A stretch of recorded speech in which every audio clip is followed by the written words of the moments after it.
엊그제가 22년이 시작된 것 같은데 벌써 2월의 마지막 주일이네요.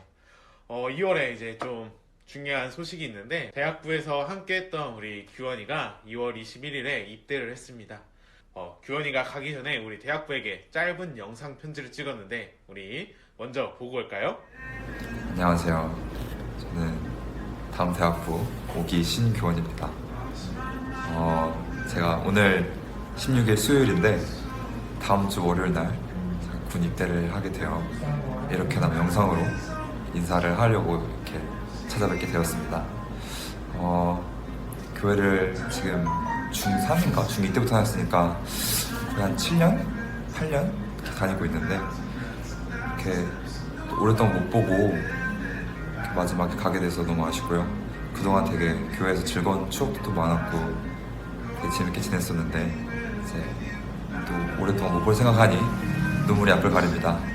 그동안 전도사님과 목사님들과 친구분들께서 잘 도와주셔서 교회 생활 즐겁게 할 수 있었던 것 같고 저는 몸 건강히 1년 반 동안 잘 다녀오도록 하겠습니다. 그때까지 다들 코로나 조심하시고 몸 건강히 잘 계셔주세요.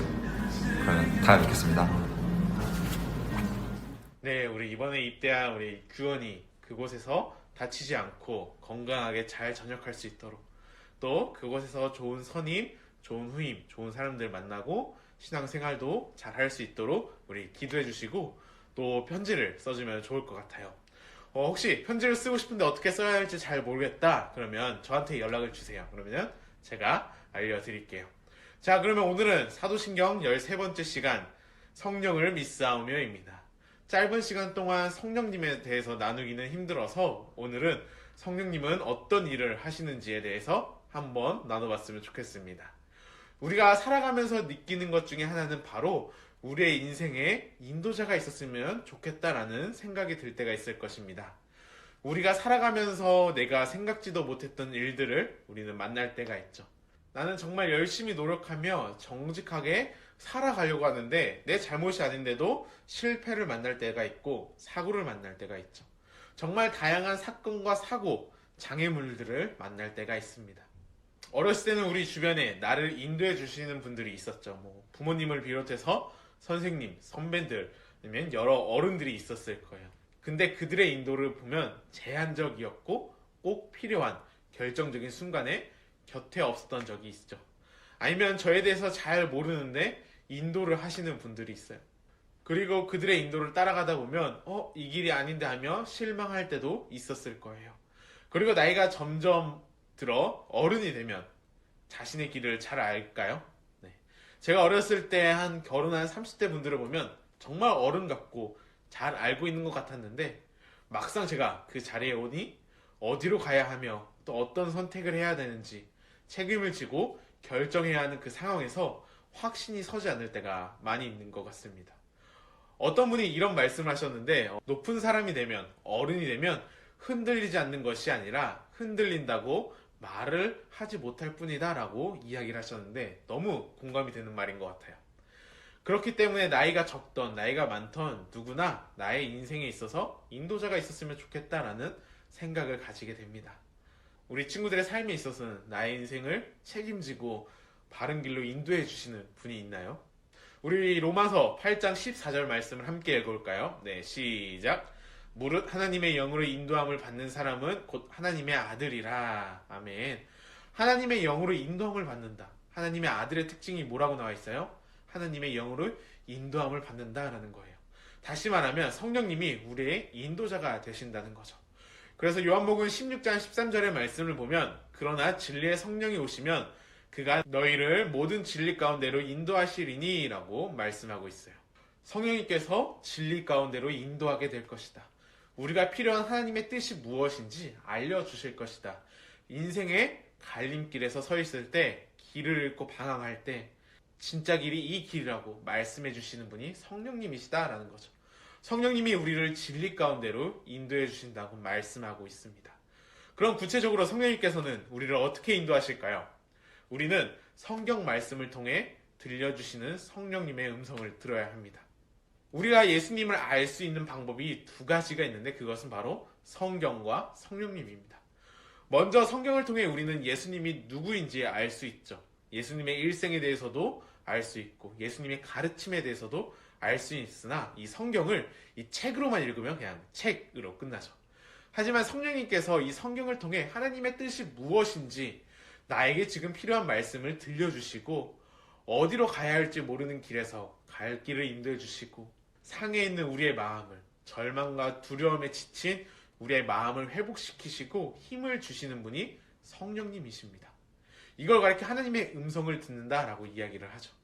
엉뚱한 데서 음성을 듣는 것이 아니라 말씀을 듣는 중에 내가 성경을 보고 그 말씀을 묵상하는 중에 성령님께서 말씀해 주시고 때론 내가 해야 할 일이 무엇인지 떠오르게 하고 가야 할 길을 보여주시는 거죠. 내 상황에 놓고 고민하면서 하나님의 인도하심을 구할 때 내 마음속에 하나님의 인도하심이 하나님의 음성이 샛별처럼 떠오르는 것을 느끼게 되죠. 우리 샛별이 뭐죠? 캄캄하고 아무것도 보이지 않는 그 칠흑 같은 어둠 속에 샛별이 떠오르게 되면 잠시 후에 동이 트게 되죠. 이것이 성령님께서 우리의 삶을 인도해 주시는 방법입니다. 그렇다면 여기서 우리는 이제 질문이 생기죠. 나는 성령님의 인도하심을 잘 모르겠는데 어떻게 하면 성령님의 인도하심을 받을 수 있을까요? 성령님의 인도하심을 받기 위해서는 어떻게 해야 할까요? 여기에 있어서는 로마서 8장 12절과 13절의 말씀을 한번 같이 읽어보면 좋을 것 같아요. 그러므로 형제들아 우리가 빚진 자로 돼 육신에게 져서 육신대로 살 것이 아니라 너희가 육신대로 살면 반드시 죽을 것이되 영으로서 몸의 행실을 죽이면 살리니 라고 말씀하고 있습니다. 여기서 빚졌다라는 것은 우리가 흔히 생각하는 돈을 빚졌다라는 것이 아니라 우리에게 의무가 있다는 뜻입니다. 성령님이 내 안에 들어왔다고 다 끝나는 것이 아니라 우리가 해야 할 일이 있는데 그건 영으로서 몸의 행실을 죽이는 것이다 라고 말을 하고 있습니다. 우리는 육신의 죄를 죽이고 성령님의 음성을 따라 살려고 노력해야 합니다.